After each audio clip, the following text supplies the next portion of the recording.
Have you ever noticed how some authors can transport you right into the heart of a place? Not just describing it, but making it feel real, like a memory you've somehow always had. Well, that's exactly what R.K. Narayan does with his fictional town, Malgudi. You're so right. It's incredible how he created this entire world, this microcosm of India, that feels both specific and universal at the same time. It's no wonder he's considered such a pivotal figure in Indian literature. And that's precisely why we're diving deep into his work today. We're lucky to have some really insightful material to guide us, Dr. Jaswant Rathod's discussion on Narayan's literary contributions, plus a comprehensive overview of his key works and themes. Exactly. And it's not just about listing his accomplishments, but really trying to grasp why his stories continue to resonate with readers across cultures and generations. Why do they feel so relevant even today? Exactly. Our goal today is to distill those core elements, his unique writing style, his most important works, those recurring themes that run through all his narratives. It's like giving our listeners a shortcut to understanding what makes R.K. Narayan such a literary giant. Love that shortcut. And I think a good place to start is with the man himself, right? Rasipuram Krishnaswamy Iyer Narayan, born in Madras, British India in 1906. Into a Brahmin family, he later received his bachelor's degree from Maharaja College of Mysore.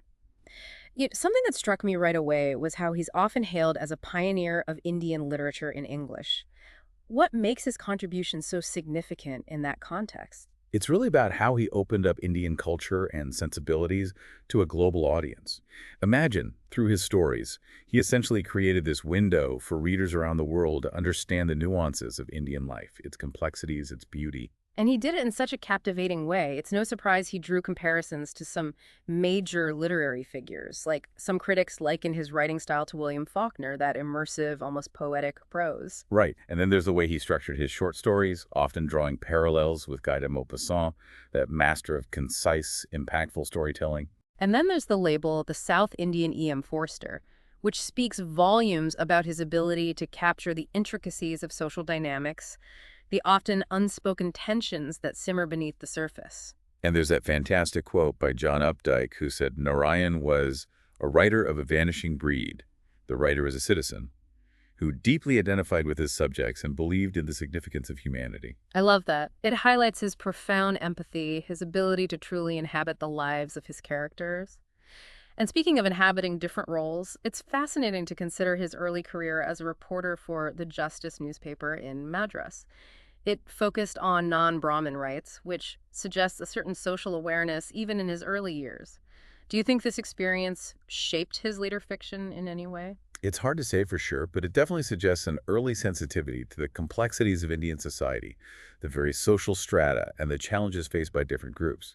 While his fiction might not be overtly political, that journalistic background could have definitely sharpened his observational skills and given him a deeper understanding of the lives of everyday people. It makes sense. And then, of course, there's the pivotal role played by his mentor and friend, Graham Greene. Yes, Greene was absolutely instrumental in helping Narayan get his early work published. Talk about a turning point. That kind of support, that belief in his talent, can make all the difference for a budding writer. Couldn't agree more. Now, of course, no discussion of Narayan would be complete without mentioning his famous trilogy, Swami and Friends, The Bachelor of Arts, and The English Teacher. These works feel so fundamental to understanding his world, wouldn't you say? Absolutely foundational. And what ties them together, and indeed much of his work, is the setting the fictional town of Malgudi. Ah, yes. Malgudi, this imaginary town in Mysore that feels so vividly real. It's practically a character in itself, wouldn't you say? You're absolutely right. Malgudi isn't just a backdrop. It's a living, breathing entity that evolves alongside his characters. It's first introduced in Swami and Friends and continues to grow and take on more depth with each subsequent story. It becomes this microcosm of India, reflecting the country's traditions, its changes, its complexities, its very soul. It's remarkable how he managed to create such a palpable sense of place, even though it never existed on any map.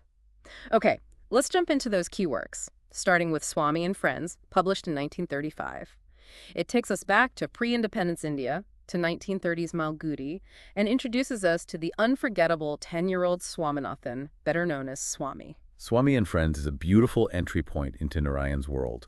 It captures that unique perspective of childhood, the intensity of those early friendships, the trials and tribulations of school life. And you experience it all through Swami's eyes, his bond with his friends Mani and Rajam, the clashes with strict teachers, the expectations from family. They're seemingly small events that feel so monumental in a child's world. Exactly. And what's subtly brilliant is how Narayan weaves in the larger backdrop of pre-independence India. Swami's almost accidental involvement in the independence movement leading to his expulsion reveals how even children were touched by these historical currents. And that poignant ending, with Rajan's departure, so perfectly encapsulates the fleeting nature of childhood bonds, that bittersweet pang of growing up and moving on. It's incredibly relatable, that feeling of friendships that seem eternal but often change with time and circumstance. Moving on to The Guide from 1958, often considered his masterpiece and a pivotal work in his career. It follows Raju, a charismatic tour guide whose life takes some incredibly unexpected turns. We're talking about an affair with a dancer, imprisonment for forgery, and then, most remarkably, being mistaken for a holy man. That's right. And the journey Raju goes through is at the heart of the guide. It's a profound exploration of identity, transformation, and the very nature of truth and illusion. So how does the seemingly ordinary tour guide end up in this extraordinary situation? Well, it's a series of events that lead him there, some of his own making, some completely out of his control. But what's fascinating is how he initially resists this role of spiritual leader, almost mocking it. But as he witnesses the villagers' unwavering faith in him, their desperation during a drought, he gradually starts to internalize it. And ultimately, his decision to fast for rain, to embrace this identity thrust upon him, speaks volumes about his own transformation, his path towards redemption. It's such a complex and layered story. And it's interesting how it won him the prestigious Sahitya Akademi Award in 1960, really solidifying his place in Indian literature. It definitely marked a turning point in his career, showcasing his ability to tackle these larger questions of morality, spirituality, and the human condition with such nuance and depth. Now, let's talk about Malgudi Days, published in 1943. This one is a collection of short stories, all set, of course, in Malgudi. Did you find that this format allowed Narayan to explore different facets of life in Malgudi in a unique way? Absolutely. Malgudi Days is like this beautiful tapestry of everyday life. You encounter a diverse cast of characters, shopkeepers, teachers, children, astrologers, you name it. So it's like these snapshots of ordinary lives, but within each story, there's often a deeper meaning, a subtle exploration of human nature, wouldn't you say? Exactly. Each story reveals something about the human condition, whether it's the complexities of fate, the unexpected bonds of companionship, or the resilience of the human spirit in the face of adversity. Any particular stories that stand out to you? Oh, there's so many gems in there. An Astrologer's Day, for instance, plays with this idea of destiny and self-deception in a really clever way.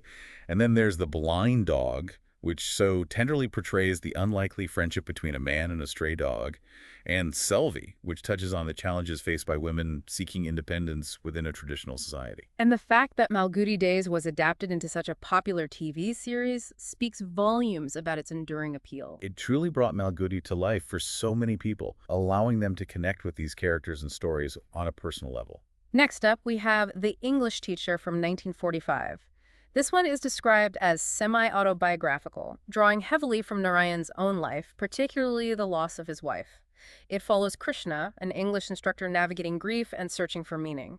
It seems like a particularly personal and poignant work. It is.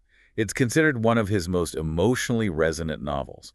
It starts with the simple joys of family life, but then takes this heart-wrenching turn with the death of Krishna's wife, Susila. The novel then becomes an exploration of his grief, his attempts to cope with this immense loss. He turns to spiritualism, seeking answers, seeking solace. Ultimately, he finds a renewed sense of purpose in teaching, connecting with his young daughter, Leela. It sounds incredibly moving, especially knowing the personal tragedy that inspired it. And finally, concluding the trilogy, we have The Bachelor of Arts from 1937. This time, we meet Chandran, a college student in 1930s Malgudi, navigating that crucial transition into adulthood. The Bachelor of Arts is a coming-of-age story set against the backdrop of a changing India. Chandran experiences first love, heartbreak, disillusionment. He even tries to renounce the world for a while, becoming a wandering ascetic. But eventually he returns to Malgudi, accepting an arranged marriage and a more conventional path. It seems to touch on that tension between individual desires and societal expectations, a theme we see in a lot of Narayan's works. Exactly. It's about those compromises we often make as we grow older, trying to reconcile our own aspirations with the roles and responsibilities that society places upon us. So looking at all these works, we see some recurring themes emerging. One of the most prominent is the complexity of human relationships, wouldn't you agree? Without a doubt.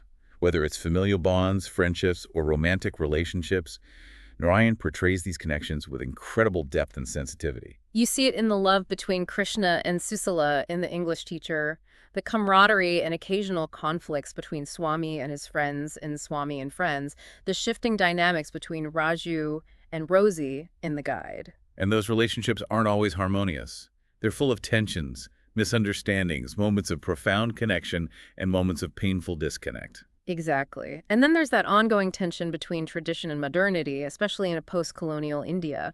We see characters grappling with age-old customs while trying to embrace new ideas and ways of life. That's so central to his work. It's not a black and white issue for him. He presents a nuanced perspective, showing the beauty and constraints of tradition alongside the possibilities and anxieties of modernity. Think about Chandran's struggle in The Bachelor of Arts, his initial rejection of the arranged marriage, and then his eventual acceptance of it. Or Raji's transformation in The Guide. He's initially a product of a more modern, individualistic mindset, but then he's thrust into this ancient spiritual role, forced to reconcile these seemingly opposing forces. And through all of this, we see how these larger social and cultural shifts impact the lives of everyday people. Malgudi becomes this microcosm of a nation in transition, grappling with its past and forging a new future. And spirituality, philosophy, those themes seem deeply interwoven in his narratives. They are. His characters often wrestle with questions of morality, fate, and the meaning of life. But it's not about preaching any particular doctrine. It's about exploring these existential questions through lived experience, through the everyday struggles and triumphs of his characters. Like Raju's accidental spiritual awakening or Krishna's search for meaning after loss. Exactly. They grapple with these profound questions within the context of their relationships, their communities, their very human experiences. And that's what makes it so relatable. And we can't forget the humor.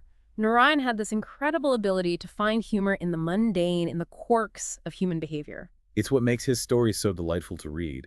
His humor is gentle, often ironic, and never mean-spirited. It's a way of highlighting the absurdities of life without losing sight of its beauty and complexity. It's that blend of humor and insight that makes his work so unique. And finally, there's that recurring theme of resilience, the ability to adapt and persevere in the face of adversity. His characters encounter all sorts of challenges, personal setbacks, societal pressures, economic hardships, yet they find ways to cope, to adapt, to even thrive. Whether it's Jagan trying to understand his son's modern outlook or Margaya navigating the unpredictable world of finance, they demonstrate this remarkable capacity for resilience. And that's ultimately a message of hope, isn't it? That even in the face of difficulty, we have this inherent capacity to find our way, to keep going. Absolutely. And it's a testament to Narayan's own humanist philosophy, his belief in the strength of the human spirit. He really left behind an incredible legacy. And it was certainly recognized during his lifetime, the Sahitya Akademi Award for The Guide, the Padma Vibhushan and Padma Bhushan, two of India's highest civilian honors, multiple nominations for the Nobel Prize in Literature. And his nomination to the Rajya Sabha, the upper house of parliament, speaks volumes about his influence extending beyond the literary world. And it's important to remember that his body of work goes beyond those famous novels. We have his insightful nonfiction works like Next Sunday and My Days, his retellings of Indian epics, and numerous other short story collections. He was incredibly prolific and versatile as a writer. So as we wrap up this deep dive into the world of R.K. Narayan, what are the key takeaways you hope our listeners will remember? I think it boils down to his unparalleled ability to capture the essence of Indian life, its richness, its complexities, its beauty, through the microcosm of Malgudi. He gave us these unforgettable characters navigating universal human experiences, love, loss, ambition, resilience. And he did it with a unique blend of humor, insight, and compassion that continues to resonate with readers today. He offered us a window into another culture, but in doing so, he also revealed something profound about our shared humanity. Exactly. And for those of you listening, if you haven't yet discovered R.K. Narayan, I urge you to pick up one of his books. You'll find yourself transported to this wonderfully imagined world, and you'll likely discover something about yourself along the way. And here's a thought to ponder as you delve into his work. How is it that a fictional town like Malgudi, seemingly so specific to a particular time and place, can resonate so deeply with readers across cultures and generations? What does this tell us about the power of storytelling to transcend boundaries and touch something universal within us? It's something to consider, a question that speaks to the very heart of what makes literature so powerful and enduring.